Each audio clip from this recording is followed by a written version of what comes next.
Guys, hello from Vladivostok in the far east of Russia. You know what I was thinking the other day? It's nice and all traveling along the off-the-beaten path areas, but it gets tiring after a while, even to come here to Vladivostok. I mean, you saw it, guys. That took quite the toll. So, for today, I decided to do something a little bit different while exploring Vladivostok. In fact, today I'm going to stick to only the most touristy spots of town.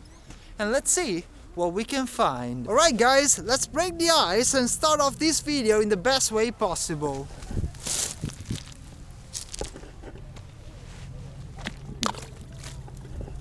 Ice broken.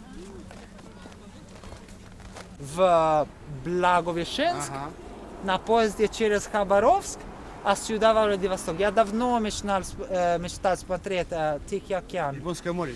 Японское море, но часто все равно Тихий океан, поэтому да, здесь интересно. До свидания. Чем занимаешься? Чем я работаю? Да, в Москве.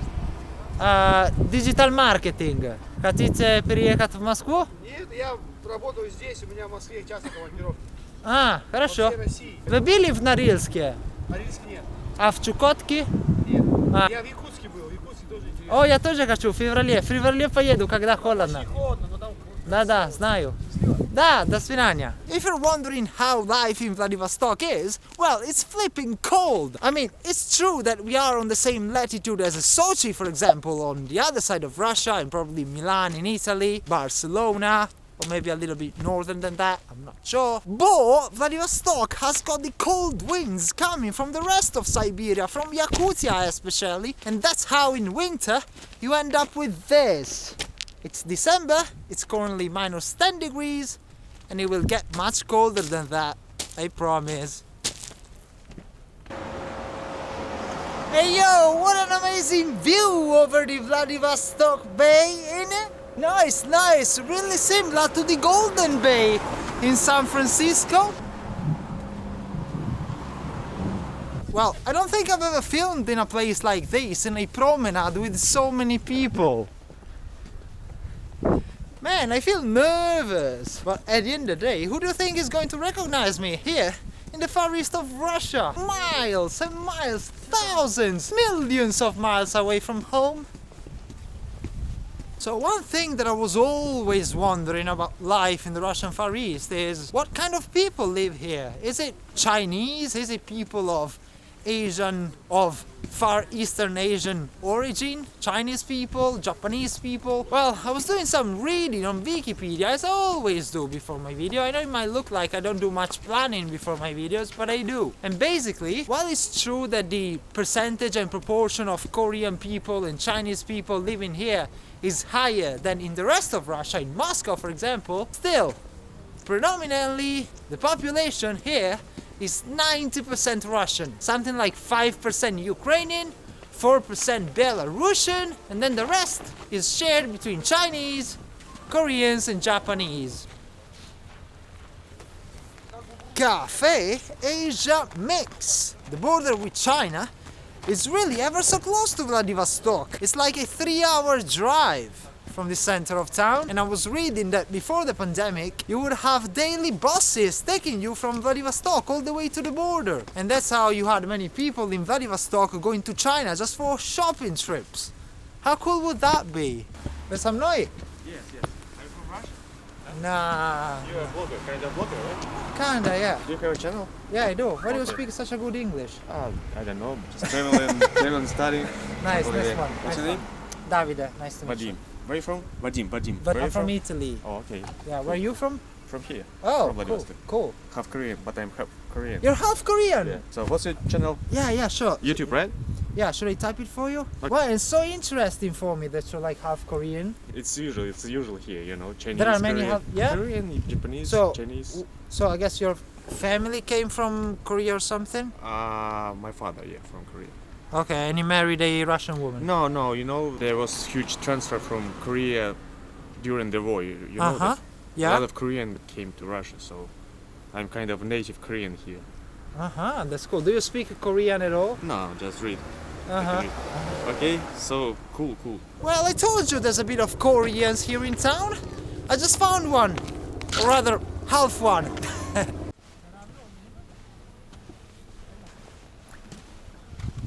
Ребята, опасно или нет?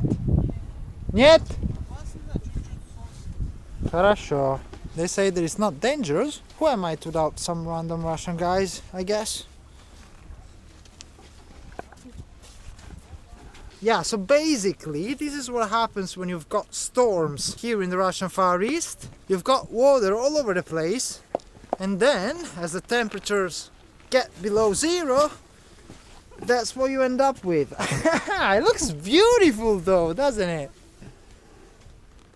Ah, да.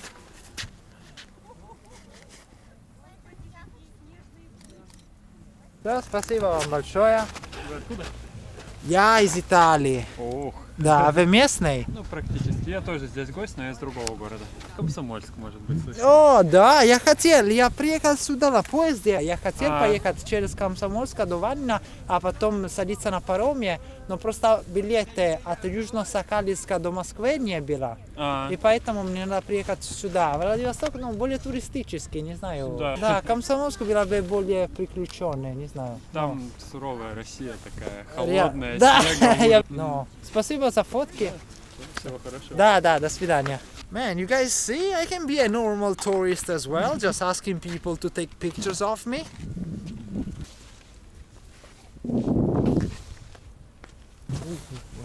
Но вы правы, не было опасно. Спасибо. Да, самое главное, фотографии сделал и все. Ну да, очень много классных фотографий. Alright guys, so I now want to go to the central square of Vladivostok. It's like 5 minutes away on foot and I decided to call a taxi. Man, today I'm behaving so much like a typical rich western tourist. I never would have thought I would act this way.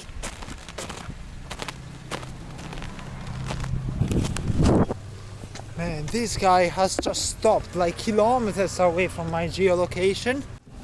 Здравствуй... О, там...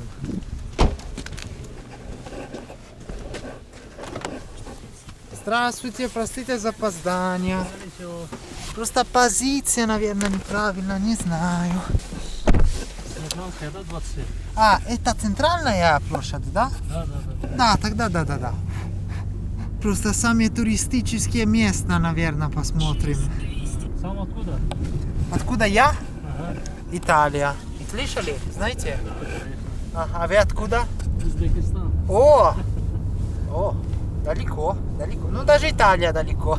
А почему вы приехали сюда, а не в Москву, например, в Питер? Ну, у меня брат родной здесь живет давно. Ага. Потому здесь я тоже. Пока нравится, честно говоря. Не знаю, чистый город, не чистый, ну, нормальный. Очень похож на европейские города России. Я не представлял. Я приехал сюда, потому что я думал, ну, как жизнь здесь, как люди живут, какие люди живут. Ну, кажется, да, похож на Европу, на Москву. Спасибо вам, удачи.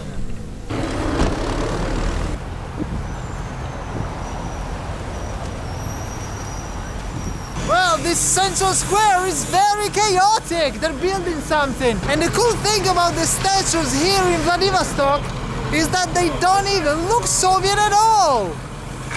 Look at this one. It says there, борцам за власть Советов на Дальнем Востоке.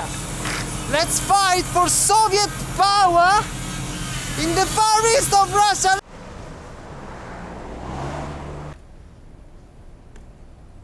Right guys, I'm gonna tell you something interesting for once. Up until 1992, Vladivostok was a closed city, meaning that no foreigners could enter Vladivostok. And that was because Vladivostok was hosting the headquarters of the Pacific Ocean Fleet of the Russian Soviet, back then, army. And the Russian Pacific Ocean Fleet is still headquartered here in Vladivostok. Look at that! I know the sun is that way, so you're not gonna be able to see it in the best way possible, but I'm gonna see if I can go around and show you guys the amazing fleet of the Russian Navy. So what was I saying about Vladivostok being the San Francisco of Russia? There you go! You have some nice bridge, some nice suspension bridge, you have some water, you have a bay, and that's enough for the residents of Vladivostok to call their town the San Francisco of Russia. Makes sense, right? That's a really well-designed bridge. That's really one big difference between Moscow and Vladivostok now. You surely don't have bridges like this in Moscow. Maybe you do in St. Petersburg, but this is much better. Oh, what is that? Is that a flipping submarine? Why on earth would a submarine be here in the center of town? We surely gotta go and take a look.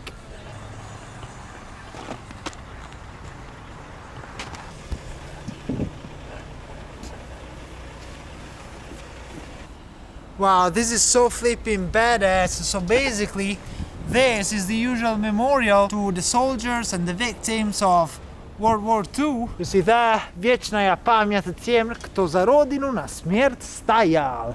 Eternal glory to the people who perished for the motherland. And basically, the reason why this is so badass is that the submarine was placed here just in honor of these people, which is something that you don't see very often. Something cool like this.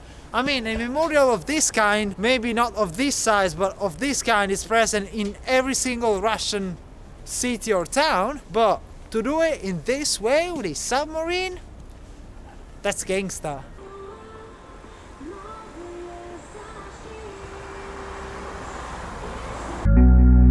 At this point, the very limited time that I had at my disposal in Vladivostok was quickly coming to an end. I had to call a taxi to take me to some random accommodation in town where they would agree to not sell my organs for cheap.